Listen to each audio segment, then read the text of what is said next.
पाकिस्तान के खिलाफ मोदी सरकार की कठोर नीति से चीन डरने लगा है। ड्रैगन को पीओके पर भारत की नीति से खतरा महसूस हो रहा है।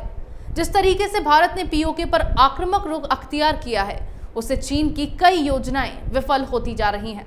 भारत की सीमा नीति से कैसे डर रहा है चीन, देखिए इस रिपोर्ट में। चीन ने सीमा पर विवाद पैदा किया है, लेकिन इस विवाद के पीछे का कारण केवल यहीं तक सीमित नहीं है। इसके पीछे एक बड़ा राज छिपा हुआ है। दरअसल चीन को भारत के वर्तमान नेतृत्व से डर लगने लगा है। उसका डर मोदी सरकार की नीतियों को लेकर है। मोदी सरकार की पाकिस्तान के खिलाफ कठोर कार्रवाई करने और पीओके को भारत में शामिल करने की नीति से चीन डरा हुआ है। चीन को इस बात का डर है कि अगर भारत ने पीओके और गिलगित बाल्टिस्तान को पाकिस्तान से छीन लिया तो उसके लिए मुसीबत हो जाएगी। इससे एक तरफ चीन का एक बड़ा प्रोजेक्ट खतरे में पड़ जाएगा, तो दूसरी ओर अक्साइन चीन के ऊपर भी भारत का दबाव पुख्ता हो जाएगा। यही कारण है कि चीन बार बार भारत को सीमा विवाद में उलझाने की कोशिश कर रहा है। इससे पहले साल 2017 में भी चीन ने डोकलाम में सीमा विवाद पैदा कर दिया था। दोनों देशों की सेनाएं 73 दिनों तक आमने सामने रही। हल्की झड़प भी हुई, लेकिन बाद में इसका समाधान शांतिपूर्ण वार्ता से ही हुआ। उस समय भी चीन को पीछे हटना पड़ा था, लेकिन चीन का मकसद फिर से सीमा विवाद को गहरा करने का है। इसके पीछे भारत सरकार की पीओके और गिलगित बाल्टिस्तान पर बदलती नीतियां हैं।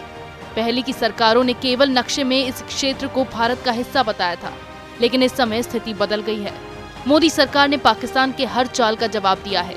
पाकिस्तान के आतंकी हमले का जवाब सर्जिकल स्ट्राइक और एयर स्ट्राइक से दिया गया। भारत की कठोर कार्रवाई से पाकिस्तान में डर का माहौल बना हुआ है। इसके साथ ही भारत ने गिलगित बाल्टिस्तान में मौसम की जानकारी देना शुरू किया, जिससे पाकिस्तान के लिए खतरा बताया जा रहा है। मोदी सरकार ने पीओके में चुनाव कराने की रणनीति पर भी काम करना शुरू कर दिया है। अब चीन को लगने लगा है कि पाकिस्तान और भारत के बीच युद्ध होने पर इस बार पीओके भारत का हिस्सा बन जाएगा। चीन का आर्थिक गलियारा बनाने का प्रोजेक्ट पीओके से होकर गुजरता है। भारत ने इसका विरोध भी इसी आधार पर किया कि पीओके में भारत की अनुमति के बिना चीन कोई सड़क नहीं बना सकता। अमेरिका ने भी भारत का समर्थन किया और चीन की आलोचना की। ऐसे में चीन एक नई चाल चलने की कोशिश में लगा हुआ है। भारत का ध्यान पाकिस्तान की ओर से हटाने के लिए चीन सीमा पर तनाव पैदा कर रहा है। यही नहीं, चीन ने नेपाल के प्रधानमंत्री केपी शर्मा ओली को भी इसके लिए तैयार कर लिया है।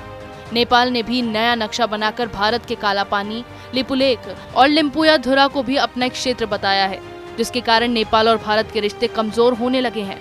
चीन ने भारतीय राजनीतिक नेतृत्व की कठोर नीतियों के डर से ही ऐसी चालें चली हैं। चीन पाकिस्तान की जोड़ी को मोदी सरकार की कठोर नीतियों से डर हो गया है। अब इस डर को दूर करने के लिए चीन मुद्दे को बदलना चाहता है, लेकिन पीएम मोदी चीन की इस चाल को अच्छी तरह समझते हैं। उन्होंने चीन को भी उसी के तरीके से जवाब देने की बात कही है, जिसके बाद ड्रैगन बातचीत करने वाले मोड में आ गया है। इसी तरह की खबरें मैं आपके लिए लाती रहूंगी, तब तक के लिए बने रहिए हमारे साथ। अगर आपको हमारा वीडियो पसंद आया हो तो इसे लाइक करें, हमारे चैनल को सब्सक्राइब करें और हाँ, बेल आइकन दबाना ना भूलें, ताकि आप तक हमारे वीडियो की नोटिफिकेशन पहुंचती रहे। आप अपना सुझाव हमें कमेंट बॉक्स में दे सकते हैं। हमारे साथ जुड़ने के लिए शुक्रिया।